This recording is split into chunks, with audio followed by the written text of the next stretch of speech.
Hey everyone, welcome back in my channel. तो इस channel पर आप इंग्लिश स्टोरीज से रिलेटेड वीडियोस देखते हैं जिसमें कि इंग्लिश स्टोरीज़ का हिंदी में अनुवाद करना सिखाया जाता है।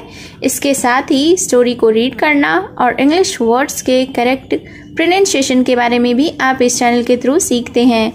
तो अगर आप इस चैनल पर न्यू हैं, मेरी वीडियो को पहली बार देख रहे हैं, तो मेरे चैनल को सब्सक्राइब कर लें और जो बेल का आइकन दिख रहा है उसे भी प्रेस कर दें ताकि मेरी आने वाली वीडियोस का नोटिफिकेशन आप तक पहुंच जाए।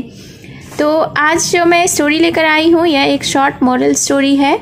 बहुत ही अच्छी कहानी है। इस स्टोरी में आप बहुत सारे न्यू वर्ड्स सीखेंगे with Hindi meaning, Hindi meaning के साथ। इसके साथ ही स्टोरी को रीड करना सीखेंगे। तो चलिए स्टार्ट करते हैं आज का यह मॉरल स्टोरी। आज के स्टोरी का टाइटल है the 3 trees.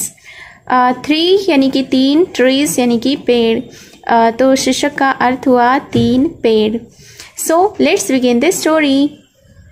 Once 3 trees had lofty dreams। Once का अर्थ होता है एक बार, लॉफ्टी का अर्थ होता है ऊंचे, ड्रीम्स यानी कि सपने। तो इस सेंटेंस के अर्थ को जान लेते हैं। वंस यानी कि एक बार, 3 trees had lofty dreams यानी कि 3 पेड़ों ने ऊंचे सपने देखे। The first tree said, I hope to be a treasure chest। First tree यानी कि पहला पेड़, सेड का अर्थ होता है कहा, होप यानी कि आशा करना, बी यानी कि होना, ट्रेजर का अर्थ होता है खजाना, चेस्ट यानी कि छाती। तो फिर क्या हुआ? द फर्स्ट ट्री सेड, पहले पेड़ ने कहा, I hope to be a treasure chest यानी कि मुझे आशा है कि मैं एक खजाने की छाती बनूंगा। The second tree said, I hope to be a mighty ship. Second tree यानी कि दूसरा पेड़, माइटी का अर्थ होता है ताकतवर, शिप यानी कि जहाज।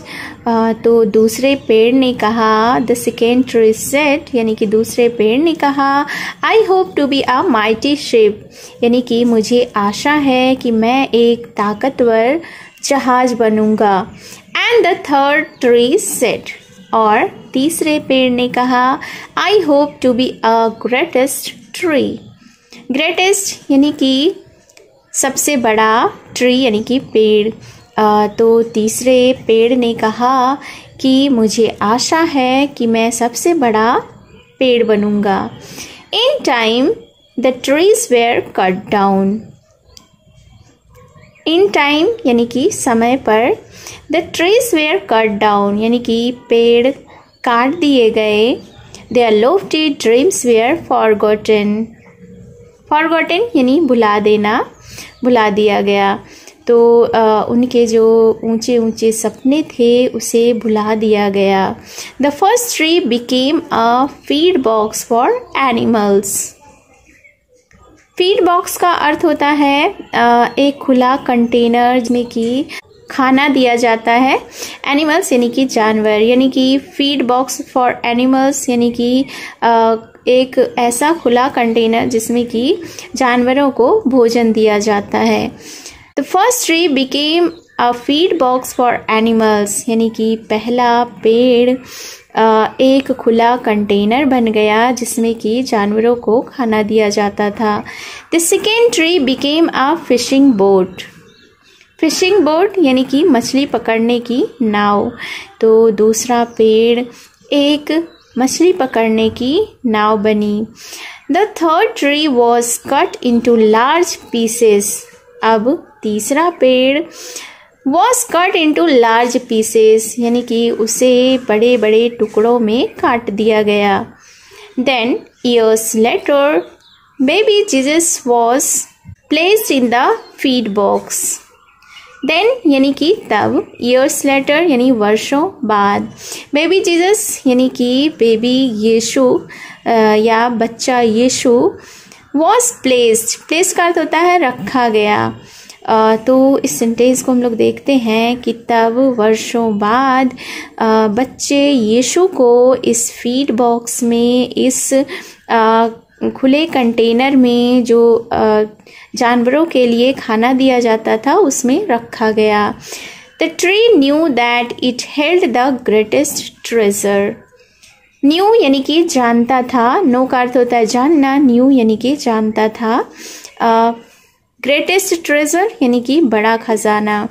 तो इस सेंटेंस को हम लोग देखते हैं। द ट्री न्यू दैट, पेड़ को यह पता था कि it held the greatest treasure, कि इसमें सबसे बड़ा खजाना था। चूँकि उस बॉक्स में बेबी यीशु थे, इसलिए उस ट्री के लिए वह बहुत ही बड़ा खजाना था। आफ्टर सम ईयर्स, आफ्टर यानी बाद, सम ईयर्स यानी कुछ साल, कुछ बाद में, कुछ सालों बाद, a group of main and Jesus sailed in the fishing boat.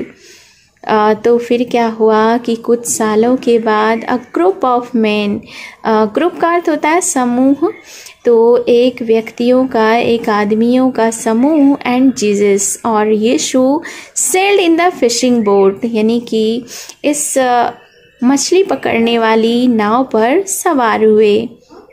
The tree knew that it had become a mighty ship by carrying the King of Kings.